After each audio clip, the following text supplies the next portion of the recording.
कार्तिक मास कथा अध्याय 10। राजा पृथु बोले, हे ऋषि श्रेष्ठ नारद जी, आपको प्रणाम है।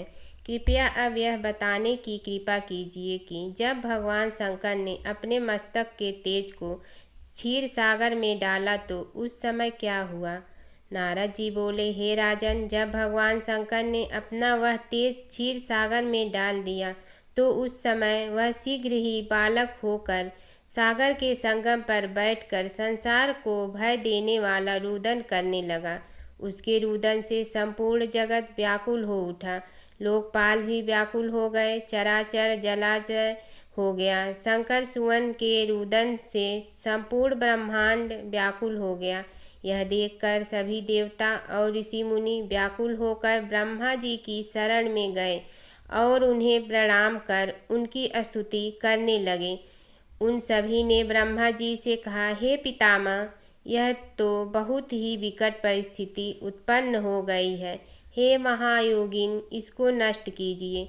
देवताओं के मुख से इस प्रकार सुनकर ब्रह्मा जी सत्यलोक से उतरकर उस बालक को देखने के लिए सागर तट पर आए। सागर ने ब्रह्मा जी को आता देखकर उन्हें प्रणाम किया और बालक को उठाकर उनकी गोद में दे दिया। आश्चर्यचकित होते हुए ब्रह्मा जी ने पूछा, हे सागर, यह बालक किसका है? शीघ्रतापूर्वक कहो।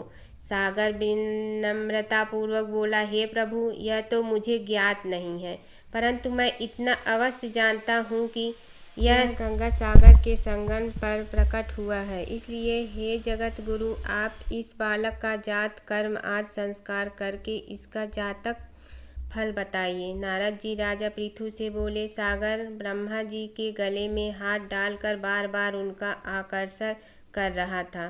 फिर तो उसने ब्रह्मा जी का गला इतनी जोर से पकड़ा कि उससे पीड़ित होकर ब्रह्मा जी की आंखों से अश्रु टपकने लगे।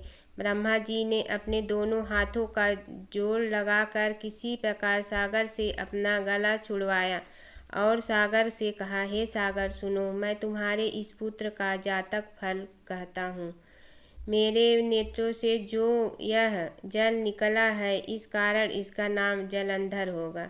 उत्पन्न होते ही यह तरुणावस्था को प्राप्त हो गया, इसलिए यह सब शास्त्रों का पारगामी, महापराक्रमी, महावीर, बलशाली, महायोद्धा और रण में विजय प्राप्त करने वाला होगा। यह बालक सभी दैत्यों का अधिपति होगा। यह किसी से भी पराजित न होने वाला तथा भगवान विष्णु को भी जीतने वाला होगा।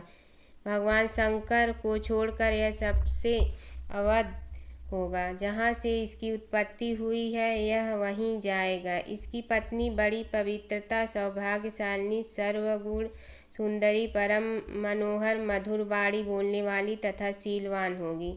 सागर से इस प्रकार कहकर ब्रह्मा जी ने शुक्राचार्य को बुलवाया और उनके हाथों से बालक का राज्याभिषेक कराकर स्वयं अंतर्ध्यान हो गए। बालक को देखकर सागर की प्रसन्नता की सीमा न रही। वह हर्षित मन से घर आ गया। फिर सागर में उस बालक का लालन पालन कर उसे पुष्ट किया। फिर कालनेमी नामक असुर को बुलाकर वृंदा नामक कन्या से विधि पूर्वक उसका विवाह करा दिया। उस विवाह में बहुत बड़ा उत्सव हुआ। श्री शुक्राचार्य के प्रभाव से पत्नी सहित जलंधर दैत्यों का राजा हो गया।